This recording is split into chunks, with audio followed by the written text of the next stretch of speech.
两个人被关在两个不同材质的牢房里，一个是100层的冰块牢房，另一个是100层的纸板房。究竟哪个更结实？率先逃出去的就能重获自由，否则将被永远困在牢房里。两人的逃生时间只有1个小时，同时还要面临不断下降的大铁板。每当砸开的深度增加2英寸时，可以解锁新工具。开局两人分别得到一把小刀，铁柱不停地砸着冰块，很是卖力。一旁的长毛利用小刀划着纸板，很快便确定好了自己的逃生区域，之后便尝试用手撕纸板。这时铁柱的冰砖也是越凿越深，同时深度已经超过2英寸。铁柱得到一把弹弓，用这家伙砸冰墙真的毫无作用，于是只好利用弹弓继续砸冰砖。而长毛同样不甘落后，很快也达到了相应的深度。他得到一把壁纸刀，用它来割纸板效果显著。长毛开心的像个孩子一样，丝毫没有挑战带来的紧迫感。铁柱这边弹弓依旧不好使，无奈再次换回小刀。这时上面的铁板肉眼可见的缓慢下降，与此同时他也再次获得新工具，一把电烙铁，立马将它贴到冰上，融化的水哗哗的往下流，这也给了他莫大的信心。眼见铁柱那边得到了新工具，长毛更加卖力的破坏着纸板，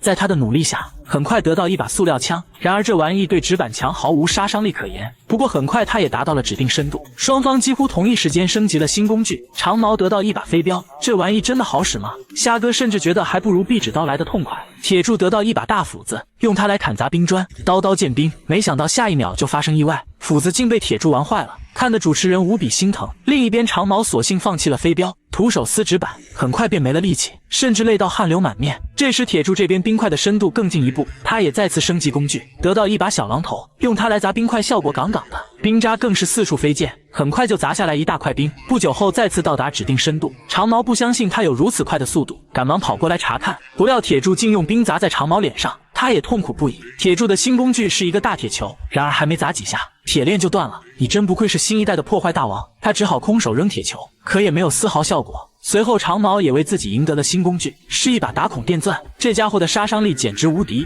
光看这表情就知道有多轻松了。纸屑更是拼命的往下掉。另一边铁柱得到一根大长钉，利用榔头很快就将钢钉砸进冰墙里，取出来后立刻形成了一个小洞，只要再扩大一点面积就能逃出去了。这时长毛竟直接在隔板处钻出个洞，你这是有多无聊啊？随后铁柱再次得到一把匕首，他利用小刀不停地切割着冰砖，而长毛不停地继续钻纸板，两个人的争夺也逐渐进入到白热化阶段。这时眼见上面的铁板也已经降下来一半，两个人再不抓紧时间，恐怕就真的逃不出去了。此时主持人再次测量了一下长毛的深度，足足有9英寸。长毛获得一把长刀，可他依旧不急不慢地开着玩笑。随后铁柱再次得到一把撬棍，并且很快便将冰块打穿，他也对自己的力量惊讶不已。铁柱继续砸着冰块，上面的铁板下降的速度似乎更快了，两人全都异常慌乱起来，赶紧加快手中的速度。长毛这边的铁板几乎要将洞口全部挡住了，他慌忙的想要托起铁板，然而却没有任何卵用，他只好继续向下挖。另一边铁柱利用棒球棍顶住铁板，以防止它继续下降。这时双方各种工具轮流使用，长毛利用巨型战斧疯狂砍砸纸板，并且再次获得新工具，他得到一把切割机，没想到效果却并不明显，甚至还不如电钻来的实际。接着铁柱利用撬棍直接穿过冰砖，不停地撬动着，在他的努力下，终于砸出个大洞口出来，甚至头部都能探出去了。长毛似乎有点杀急眼了，竟直接跳到铁柱这边，偷偷拿走顶在铁板上的棒球棍，气得铁柱立刻问候长毛的母亲。然而此时的他急于逃出去，便再次尝试性的往外钻，没想到还是出不去，